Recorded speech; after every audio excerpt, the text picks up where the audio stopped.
Je vous souhaite un excellent samedi, mesdames et messieurs. Ici Véronique Dubé. On se rend tout de suite à Québec parler avec Sébastien Dubois, parce que c'est la manifestation qui se poursuit.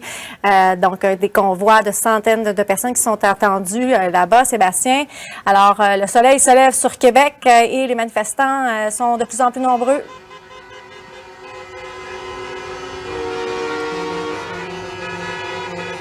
On dirait que Sébastien ne nous entend pas. Bon.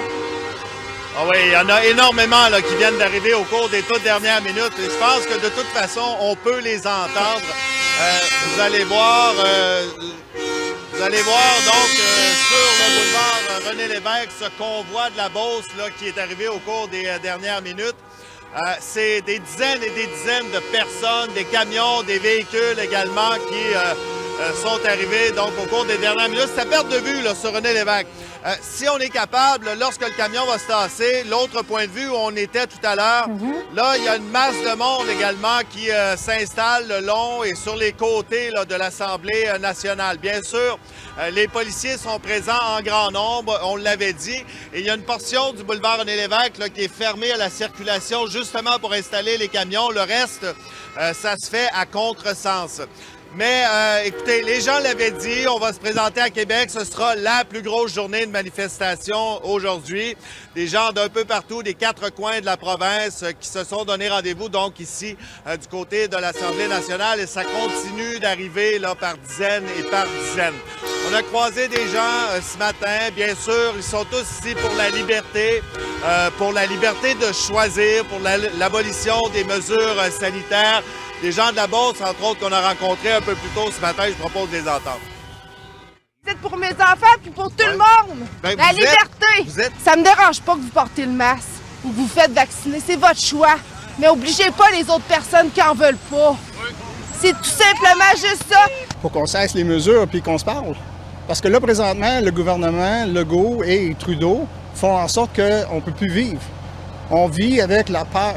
C'est cette liberté-là qu'on veut réobtenir, d'abolir les fameuses mesures sanitaires inutiles. Le virus est là pour rester et puis je pense qu'on doit apprendre à vivre avec et ce n'est pas normal de diviser les gens.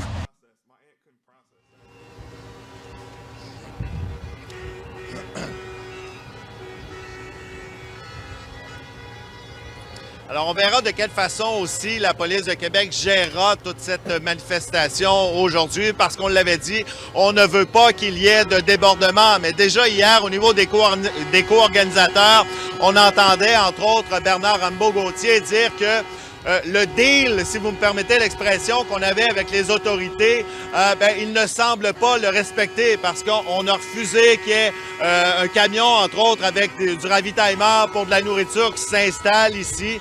Alors, on sentait qu'il y avait cette tension là, qui s'installait en soirée hier. On verra comment ça va se poursuivre aujourd'hui. On le répète depuis des jours, c'était l'ouverture du carnaval hier ici à Québec. Donc, il y a beaucoup de festivaliers également qui veulent profiter des différentes activités du carnaval. Mais ça a un impact économique, tout ça. C'était une crainte des commerçants, des restaurateurs. Et ce que nous dit le président de la Chambre de commerce, entre autres, c'est qu'on a remarqué notamment des annulations dans des chambres d'hôtel, des gens qui ont préféré ne pas venir à Québec pour cette fin de semaine, compte tenu qu'il y avait cette manifestation. Dès mercredi et jeudi, le mal commençait déjà à être fait. Parce que si on pense aux hôtels, les annulations sans pénalité, c'est souvent 24-48 heures avant. Alors, les gens ont déjà commencé mercredi, jeudi à annuler, les restaurants aussi. Alors, déjà, il y a une partie du mal qui était fait déjà au début de la semaine. Mais aujourd'hui, on voit que ça se passe bien depuis le début. C'est pas ce qui était appréhendé. Alors, j'invite les gens, on est samedi matin, changez vos plans de journée, allez au carnaval, allez à Québec, les gens sont prêts à vous accueillir.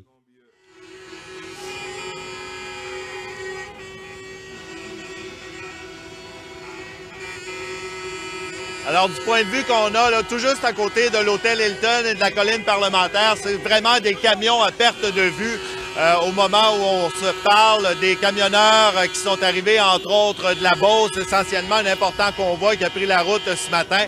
Et on termine donc également avec cette image en direct, je vous le rappelle, aux abords de la colline parlementaire. Il y a toujours ces dizaines, voire des centaines de manifestants qui maintenant sont installés là et prêts à faire entendre leur message aujourd'hui.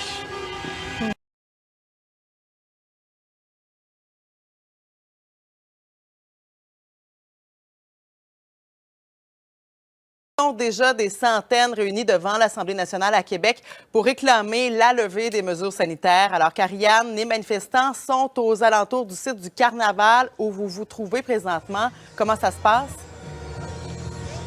Bien, les manifestants, d'un côté, sont très, très nombreux. Je vous en parlais hier. On a l'impression d'être à un seul endroit, mais il y a vraiment deux mondes qui se côtoient. D'un côté, les carnavaliers qui vont participer à cette première journée complète du carnaval. Et de l'autre côté, bien, ces manifestants. On le sait, plusieurs convois au cours des derniers jours ont convergé vers Québec, mais la plus grande partie des manifestants sont arrivés aujourd'hui. Donc, ce matin, du côté en direction de Québec, de la Beauce, une quarantaine de véhicules. On attend également des gens de Saint-Hyacinthe, de Trois-Rivières, de Baie-Saint-Paul. Il va y avoir des centaines et des centaines, si ce n'est pas des milliers de personnes ici. Vous voyez déjà, il y a beaucoup de personnes.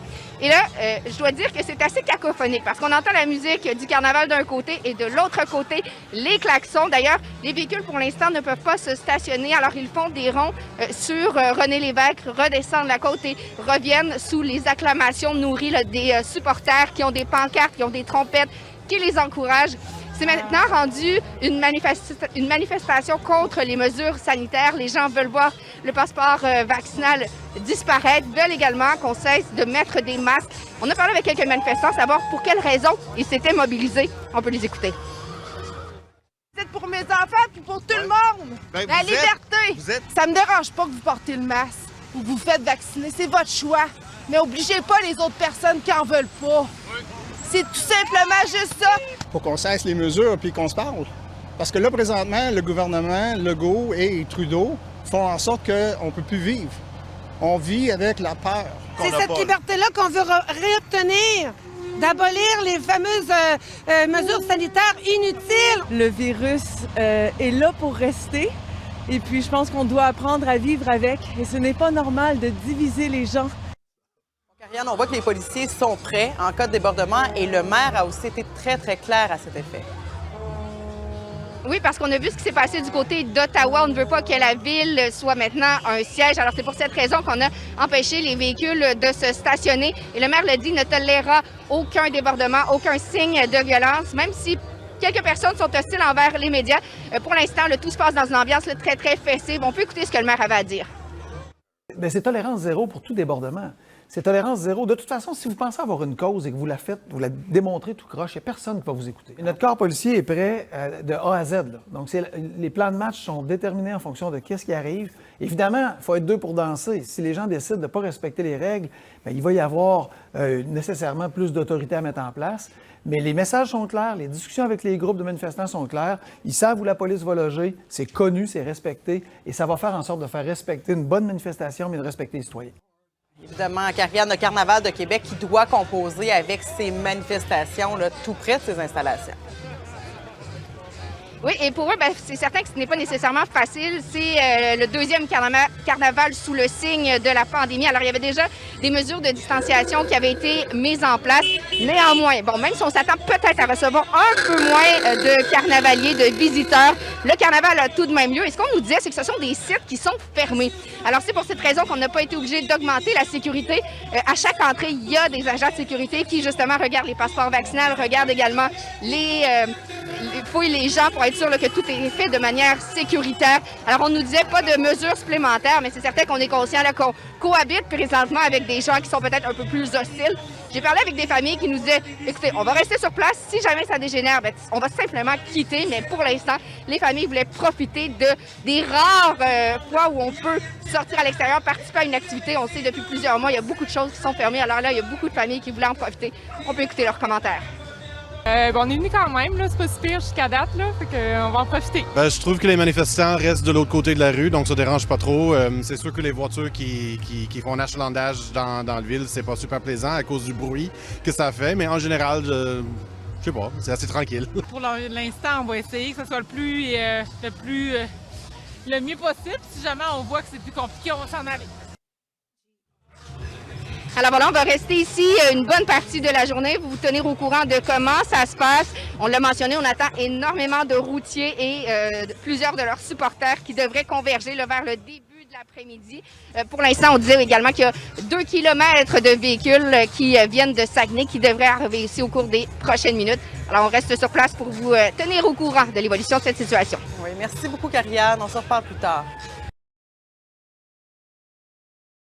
On va en parler de ces convois de la liberté, donc de Québec et d'Ottawa, avec Roger Ferland, qui est un ex-enquêteur de la police de Québec. Je vous souhaite un bon samedi, M. Ferland. Merci. Bonjour, Mme Dubé. Donc, on vient de voir, les camions qui s'en vont tranquillement vers Québec. On voit vraiment une grosse différence entre ce qui se passe entre Ottawa et Québec. Tellement à Québec, le périmètre est tellement bien érigé. J'aimerais que vous entendre d'abord. Hier, il semble, il y a Rambo Gauthier qui a fait tout un plat de ça. Il semble que les policiers aient même interdit à un camion rempli de nourriture d'entrer dans la ville. Est-ce que les policiers peuvent aller jusque-là? Puis, quand savez-vous de ça? Parce que il semble qu'il y a une histoire de commanditaire derrière tout ça aussi. Là, on ne sait pas trop si M. Gauthier a dit la vérité. Là. Bon, bref, on vérifie tout ça. Quels sont les pouvoirs des policiers par rapport à ça? Je ne sais pas exactement le fond de toute cette partie au niveau de cela. Mais ce que je sais, c'est que ce n'est pas le camion ni la remorque qui va manifester. C'est le conducteur du camion. Alors, on va permettre au conducteur de camion de se rendre sur les lieux de la manifestation. Mais on ne permettra pas à son camion, ni à sa remorque, ni à sa marchandise, à tout ça, de se rendre sur les lieux. Alors, je suis pas mal plus convaincu qu'on a sûrement indiqué des endroits où stationner les véhicules, comme ça avait été assurément avisé en amont à tous les organisateurs qu'à Québec, on allait permettre des manifestations parce que notre rôle, c'est d'arbitrer le jeu, mais pas de s'impliquer ni dans la cause, mais pas de permettre aux gens d'apporter des outils, du matériel pour que la ville se transforme en terrain de camping ou bien non en stationnement à ciel ouvert ou en lieu de construction urbaine de nouveau genre. Bien, j'allais vous le dire, parce que là, c'est ce qu'on voit en ce moment à Ottawa. Là, il y a un campement qui est installé en plein cœur de la ville. On craint les incendies parce que, il y a des gens qui utilisent du propane, entre autres. On a même installé des étagères pour mettre la nourriture.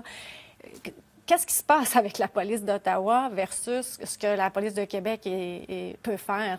On comprend mal comment ça peut être possible à Ottawa et qu'à Québec, ce soit aussi resserré.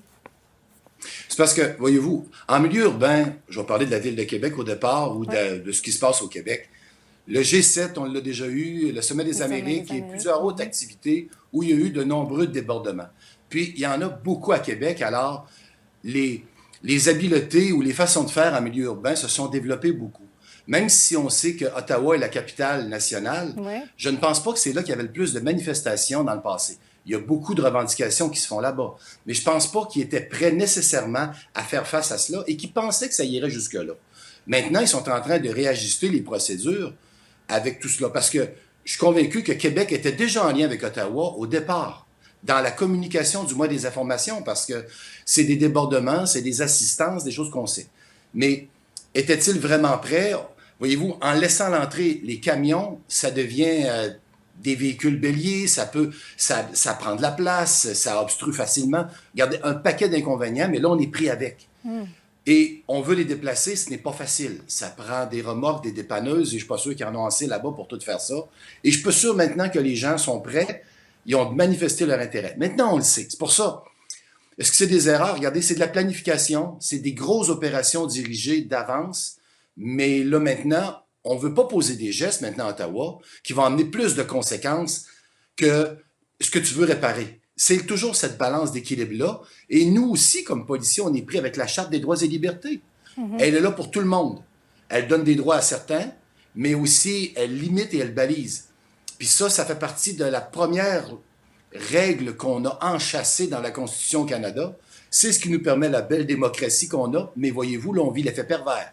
Le dilemme entre ce que j'ai le droit de faire. Moi, comme policier, je ne peux pas agir si je n'ai pas de chemin juridique. Là, on voit des infractions, mais si je veux aller intervenir, je risque de de me mettre dans le trouble et de briser plus que je vais réparer. La situation, c'est ça. Mais parce Exactement. que là, Ottawa a annoncé, je sais que vous connaissez davantage Québec, mais je veux quand même vous entendre là-dessus. À Ottawa, la police d'Ottawa dit qu'il va y avoir 150 policiers supplémentaires, mais en même temps, ils doivent s'en tenir au cadre légaux, par exemple le bruit.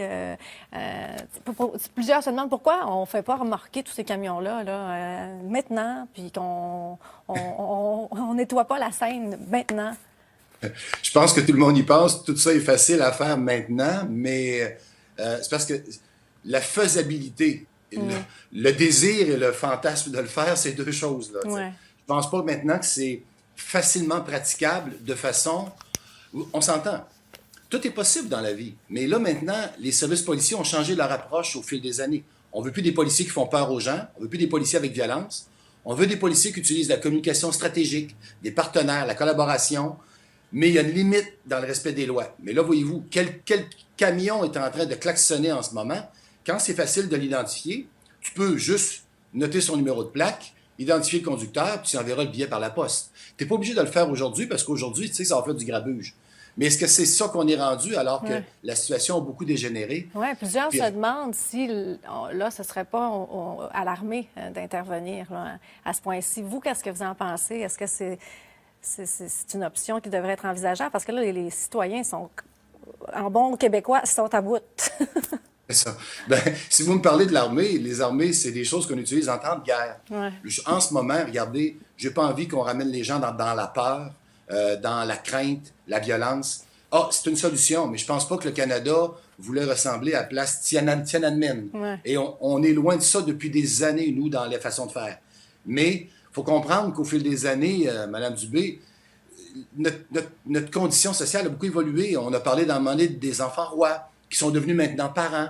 Est-ce qu'ils ont créé des enfants empereurs? Je ne le sais pas. Mais je sais qu'aujourd'hui, nous, comme policiers, il faut qu'on arbitre le terrain. Et le terrain, en ce moment, il n'est pas nécessairement facile parce qu'on donne beaucoup de droits, mais on néglige à un moment donné que ça a des limites avec les droits des autres. Là, on est revenu, regardez, GoFundMe a permis de l'argent. Maintenant, il y a une revendication qui se fait à l'inverse, on retire. Regardez, cet équilibre-là, je ne peux pas me positionner comme policier, moi, d'un bord ou de l'autre. Revenons à Québec. La sécurité. Revenons à Québec sur votre terrain de jeu principal. Bon, à quoi on peut s'attendre aujourd'hui à Québec de la part des forces de l'ordre, de la sécurité? Quelles sont vos craintes? Quels sont les enjeux là dans la prochaine heure? Je n'ai pas grand crainte pour l'instant. J'ai envie de vous dire, les policiers de Québec et la Ville de Québec vont accueillir les camions et les convois qui s'en viennent. Les camions vont sûrement être dirigés vers des endroits de stationnement où ça va être possible de laisser le camion là longtemps, mais les gens vont pouvoir après ça se rendre et se déplacer et vont devoir respecter les règlements, être civilisés à Québec ici en ce moment et savoir être conscients que eux sont là, les citoyens sont là, les commerçants, et il y a des gens qui sont là avec plaisir aussi pour participer au Québec, et au Carnaval de Québec. Alors je pense que c'est tout cet équilibre-là. Et ils vont appliquer les règlements, d'après moi, assez à la lettre ce matin pour continuer encore dans le même terme qu'on a là. Il y a des lois, des règlements. Ben, on va les faire appliquer dans la mesure du possible, tant que ça va être possible. Est-ce que les policiers vont davantage surveiller les Rambo-Gauthier que les autres qui se... Est-ce que Rambo-Gauthier est inquiétant pour les policiers? Les policiers vont surveiller toute source de risque qu'il peut y avoir. Autant un véhicule qui va se déplacer, ou autant de personnes en colère, une personne en boisson. Monsieur Gauthier, regardez, c'est un individu qui exprime son opinion, mais c'est une personne parmi je ne sais trop combien ici maintenant à Québec. C'est pour ça que relativisons ça. Je suis convaincu que M. Gauthier a déjà été contacté par les policiers. Les avis lui ont été donnés. Maintenant, ce qu'il en dit, ce qui se passe, regardez, on n'est plus là. Moi, je vous dis, il y a des lois, des règlements ici à Québec. La Charte de Québec des cités et villes a donné certains pouvoirs. Ben, les policiers vont l'appliquer. Fait que, d'après moi, on va avoir une belle journée. Il y a une belle petite neige qui tombe ici à Québec en ce moment. Vous allez au Carnaval aujourd'hui, évidemment. Je vous souhaite une bonne journée, M. Ferland. Toujours un plaisir de vous parler.